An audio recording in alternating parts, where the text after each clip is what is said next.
illusion et cette grande illusion que c'est par la libre régulation des marchés que toute la société devrait fonctionner.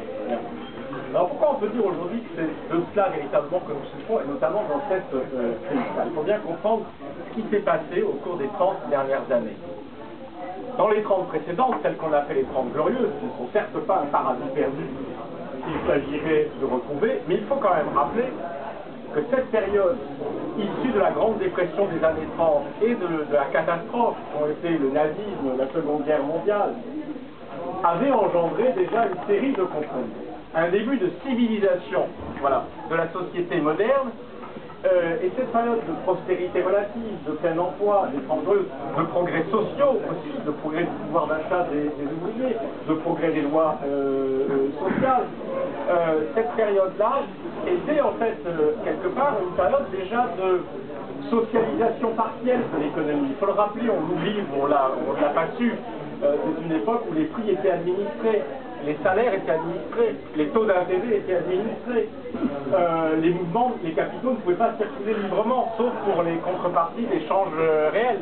Mais les mouvements de capitaux strictement financiers étaient entièrement contrôlés, le crédit reflétait des politiques publiques. Bref, on était dans une société qui avait en quelque sorte, ayant constaté les méfaits justement d'un capitalisme fou et sans limite, avait repris le contrôle en quelque sorte, avait commencé de reprendre le contrôle de son économie, de la politique, de son encadrement. Or, c'est ces compromis qui ont été abolis progressivement au cours des 30 dernières années, parce que, pour toute une série de raisons dont vous connaissez les principales, un changement des rapports de force, et notamment l'effondrement progressif de l'idéal communiste, qui s'est effondré dans l'effondrement des pays communistes de l'Est, qui ont fait perdre finalement la perspective du bel idéal, qui était celui d'une société d'égalité et de liberté, mais qui malheureusement s'est soldée par la dictature d'un parti, par l'inefficacité économique et finalement par l'effondrement du bloc soviétique. Et ce changement, évidemment, nous a permis de réaliser que les compromis qui avaient été acceptés étaient des compromis acceptés finalement à cause de la peur du communisme. Et la facilité avec laquelle ces compromis ont été défaits en une trentaine d'années est quelque chose que nous devons méditer, car il montre qu'il ne suffit pas que des progrès aient lieu. Ces progrès sont toujours susceptibles d'être remis en cause à partir du moment où on n'a pas garanti que ce sont bien les peuples qui sont maîtres de leur destin, c'est-à-dire qui ont bien, in fine, la souveraineté et le contrôle du pouvoir et de l'organisation de la société. Ce qui n'a pas été le cas durant les 30 glorieuses. Alors que s'est-il passé? Eh bien, on a libéré les mouvements de capitaux, laissant les capitalistes du coup un pouvoir de chantage extraordinaire à la délocalisation, au chômage, etc. Et donc la gestion des entreprises s'est trouvée entièrement gérée en fonction de la rentabilité de capital. On a étendu le libre-échange non seulement aux biens mais aux services, finalement à peu près à toutes les activités. Cette logique de guerre économique mondiale a exercé une pression à la baisse des salaires dans les grands pays industrialisés. Et qu'est-ce qui s'est passé? Quelle est la contradiction fondamentale de ce système? Je ne parle pas de la fiscalité qui a redistribué l'argent au capital, bien évidemment, tout cela allant dans la même logique.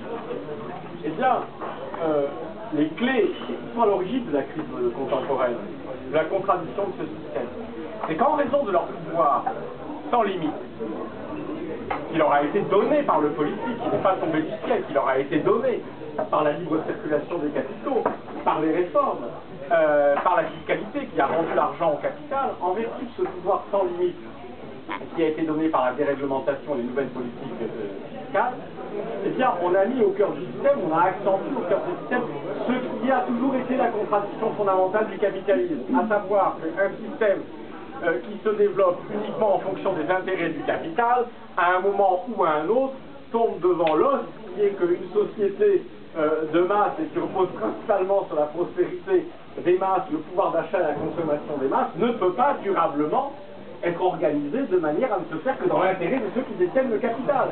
C'est le talon d'Achille, la contradiction propre au système capitaliste, qui avait été justement en partie surmonté et contrôlé parce qu'on avait supprimé le pouvoir du capital en grande partie, qu'on avait mis en place des mesures qui permettaient l'augmentation régulière du pouvoir d'achat, le partage des richesses.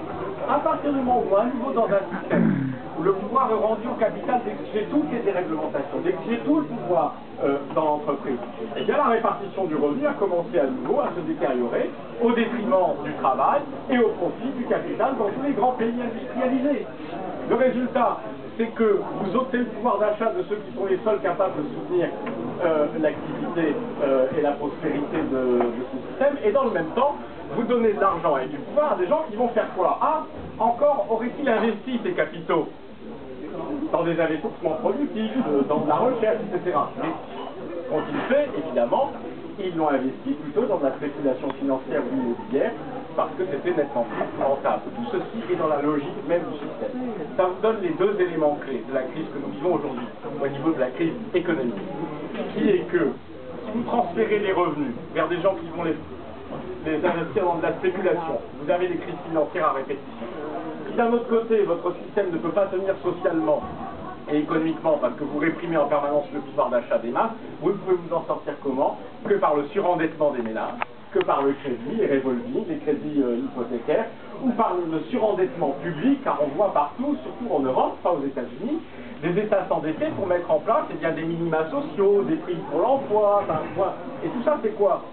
Ce sont en fait des moyens pour payer à la place des entreprises les salaires, la rémunération du travail que le capital refuse désormais de payer. Vous avez là les deux éléments de la crise que nous vivons. Le système s'effondre parce qu'on a prélevé l'argent sur les masses pour le rendre à des capitaux spéculatifs. Ce système n'est pas tenable. Mais notre analyse ne s'agit pas simplement, parce qu'on voit bien ce qu'il faut faire par rapport à ça. Restaurer le contrôle de mouvements de capitaux, refaire que le crédit est un bien public qui est géré par des politiques publiques, refaire que la distribution des revenus est un bien public qui relève de politiques publiques avec des salaires minimums, des salaires maximums, une fiscalité qui limite les inégalités salariales. Est-il concevable, est-il possible que nous soyons dans une démocratie qui dit que la voix d'un ouvrier vaut celle d'un patron, alors que cette égalité politique n'empêche pas qu'une heure de travail d'un ouvrier vaille 1000 fois moins qu'une heure de travail d'un patron. Donc tout ça est assez évident. Mais il ne suffit pas de reprendre le contrôle démocratique des capitaux, du crédit, de l'économie, de la distribution des richesses. Car nous sommes confrontés aussi à une autre impasse, qui est l'impasse écologique. C'est que cette logique du profit et de la production à tout prix pour faire toujours plus de profit, on le sait, nous entraîne sur un modèle de développement qui n'est pas soutenable pour la planète, outre le fait qu'il n'est pas soutenable psychologiquement et humainement pour les travailleurs qui en paient le prix. Et on ne peut pas compter évidemment sur la logique du marché ou sur des quelconques marchés de droit à polluer qu'on a inventé pour faire face justement aux urgences qu'il y a à régler.